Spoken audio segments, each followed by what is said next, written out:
सज्जनों तो मित्रों असीं पहुंचे घंटा घर। तुसीं घंटा घर वेखदे होवोगे मेरे पिछे घंटा घर और पिछे पीटीआई के कारकुन जिन्ने भी कारकुन सारे एहतजाज कर रहे हैं। और घंटा घर के कोल पीटीआई के हक च पीटीआई कारकुन सड़कों पर निकले हुए आ। सज्जनों तो मित्रों असीं पहुंचे घंटा घर। तुसीं घंटा घर वेखदे होवोगे मेरे पिछे घंटा घर और पिछे पीटीआई के कारकुन जिन्ने भी कारकुन सारे एहतजाज कर रहे हैं और नारे लगा रहे हैं। इतने फैजल हक मौका, लतीफ नज़र और MP MN सारे इतने फैसलाबाद के जिन्ने भी MN MP सारे फैसलाबाद आए हुए हैं और एहतजाज करते पे। तुसीं मेरे पिछे वेखदे होवोगे कितना शोर शराबा आ रहा है।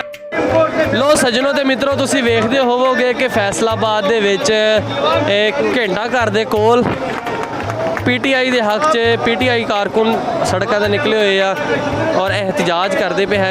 काफ़ी ज़्यादा तादाद के MNA MP सारे इतने आए हुए आ। तुसीं वेखोगे तो मीडिया वाली गड्डियां भी इतने सारियां पहुंची हुई वा। दुनिया न्यूज़, लाहौर न्यूज़, बोल न्यूज़ और सारे इतने पहुंचे हुए हैं। काफ़ी ज़्यादा इतने रश है वा और पीटीआई के नारे लाए पीटीआई के हक च नारे लाते पे है और सारे लोग एहतजाज कर रहे हैं। इस हक के कर रहे कि इलैक्शन करवाया जाए, इलैक्शन करवाया जाए। 14 मई का ऐलान किया जा रहा है कि इलैक्शन होएगा। तो बाकी देखो अल्लाह पाक बेहतर करे जो जी इलैक्शन होंदा या नहीं होंदा ये तो अल्लाह पाक बेहतर करता है। लेकिन लोगों की काफ़ी ज़्यादा तादाद इतने इस वक्त घंटा घर के मौजूद हैगी और लोग भी काफ़ी ज़्यादा मौजूद है। सारे मीडिया वाले काफ़ी कोई अपनी अपनी गड्डियों से चढ़े हुए हैं। आ देखो जिस भी सिटी 41 की गड्डी के चढ़े हुए हैं। बाकी जोड़े इतने है इधर वेखो GNN न्यूज़ भी है वा, ये सारे चढ़े हुए हैं ऊपर। 41 भी चढ़े ऊपर तो सारे इतने आए हुए हैं। तो बाकी तुम वेखोगे तो गड्डी के उत्ते सारे चढ़ के अपने अपने फुटेज बनाते पे हैं। तो बाकी नारे लाते पे इमरान खान के हक के तुम वेखते होवोगे।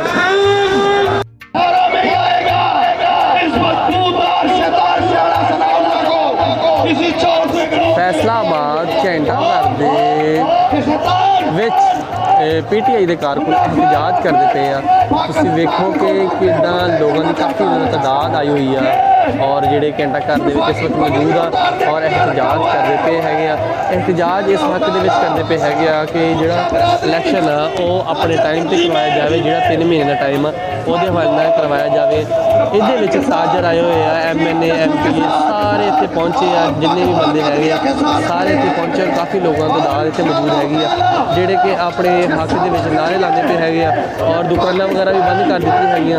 तुम वेखो कि काफ़ी ज़्यादा लोगों ने बैनर फ्लैक्स चुके हुए, परचम चुके हुए, झंडे चुके हुए है और लोगों ने चुक के पीटीआई के हक से नारे लाते पे है। तुम वेखो कि फैसलाबाद घंटा घर जोड़ा अज है अज तो जगमग ही होया पे और रौनक ही लगी फैसलाबाद घंटा घर।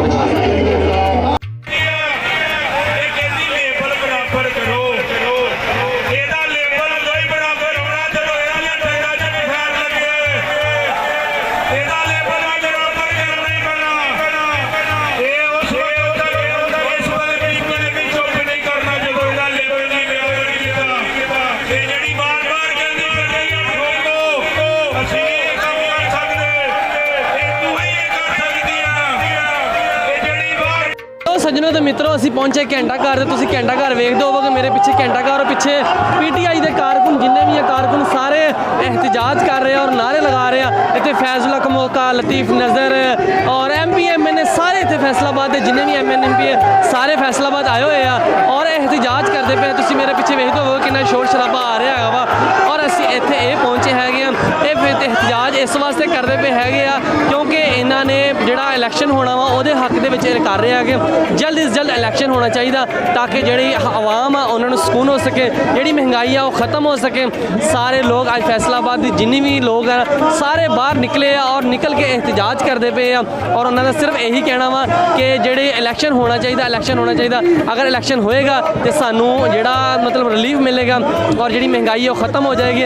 उस तो बाद असी अपनी ज़िंदगी सुकून ना गुजारांगे। तो जिन्ने फैसलाबाद के लोग सारे बाहर निकले हुए हैं तो इस हवाले ना मैं भी इतने आया होया सी तो मैं क्या मैं वेखिए चौंक घंटा घर तुम मेरे पिछे वेखोगे घंटा घर तो पूरा घंटा घर आ रहा वा। तो इतों हूँ असी आए हैं, हूँ मैं जाना वा घर। तो तुम मैनू दिओ इजाज़त, मैं तुहाडा अपना यार बेली सज्जन मौजम जट।